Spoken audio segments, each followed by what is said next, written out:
vous retrouve aujourd'hui pour vous montrer comment j'ai créé un effet miroir sur une carte que j'ai colorisée avec mes marqueurs Distress.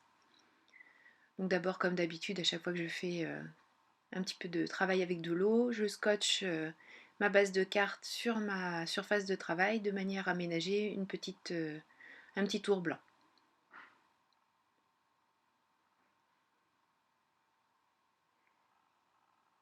Donc pour faire cet effet miroir, j'ai choisi d'utiliser un tampon Pic & Lily que j'ai acheté chez Tout en Colle. Et je vais utiliser le petit pêcheur qui donc va se refléter dans l'eau. Pour pouvoir faire cet effet miroir, j'ai utilisé un tampon de fond que j'ai collé à l'envers sur ma plaque acrylique de manière à avoir une surface complètement lisse. Avec ma Versafine, je tamponne mon motif sur le dos de ce tampon et je viens le placer à l'envers sur ma surface, sur mon papier à dessin.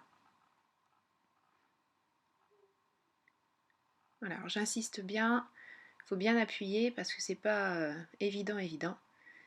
Et voilà, donc j'ai un motif un peu clair entre guillemets. Là j'ai choisi de faire en sorte que le trait noir ne soit pas trop prononcé, de manière à faire vraiment un effet de reflet dans l'eau. Et maintenant je viens tamponner le motif principal, toujours à la Versafine puisque je vais travailler à l'eau, sur le dessus, et on a vraiment un effet de réflexion dans l'eau du petit personnage. Je vais commencer à travailler mon fond. Là, je travaille d'abord le ciel. Donc comme d'habitude, j'ai posé ma couleur sur mon bloc acrylique et je viens chercher la couleur avec un peu d'eau et mon pinceau. J'insiste plus sur les pourtours du personnage. J'ai accéléré un petit peu, vous savez faire ça, vous n'avez pas besoin de moi. Un petit peu d'herbe. Donc pour l'instant, je cherche à avoir des couleurs soutenues entre guillemets. Donc quand même un peu marqué puisque c'est le côté positif. Ça, oui, si tant est que le bas puisse être le côté négatif. Enfin voilà, c'est pas le reflet, là c'est l'image principale, donc je veux que les couleurs soient relativement intenses.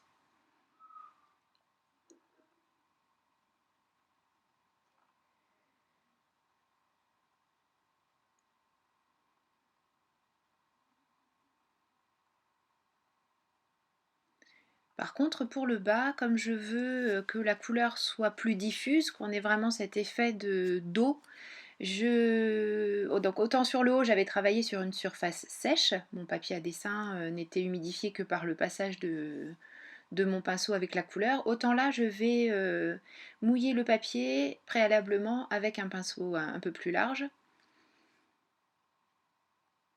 Et ensuite, je vais venir poser la couleur qui elle-même sera plus diluée que celle que j'ai utilisée en haut, toujours pour cet effet de reflet et donc d'image moins marquée côté haut. Donc maintenant, mise en couleur classique, je pose le pourtour avec mon marqueur directement sur le papier. Toujours pareil pour avoir quelque chose d'assez fort. Et ensuite, je viens juste reprendre un tout petit peu de couleur beaucoup plus diluée que je passe vraiment de manière très légère et en faisant des petits mouvements de gauche à droite de manière à donner cet effet de surface d'eau un petit peu perturbée par le vent. Enfin, voilà. Essayer de donner un petit côté réaliste à mon image. Voilà, c'était une petite vidéo vraiment très rapide, juste pour vous montrer cet effet miroir qui est vraiment très sympa. Donc là, moi, j'ai utilisé cet effet de manière à simuler un reflet dans l'eau, mais on peut également faire en sorte que un même personnage soit répété de manière à ce qu'il se fasse face, même si l'expression n'est pas très jolie. Enfin, je ne sais pas si je suis très claire, mais enfin voilà, il y a plein de choses à faire avec cet effet miroir, sachant qu'on peut avoir quelque chose de beaucoup plus défini que ce que j'ai fait là, puisqu'une fois de plus, moi c'était comme un reflet dans l'eau, donc je voulais que ce soit relativement léger. J'espère que cette petite astuce vous a plu, et puis merci beaucoup d'avoir suivi ma vidéo, et je vous dis à très bientôt. Bye bye!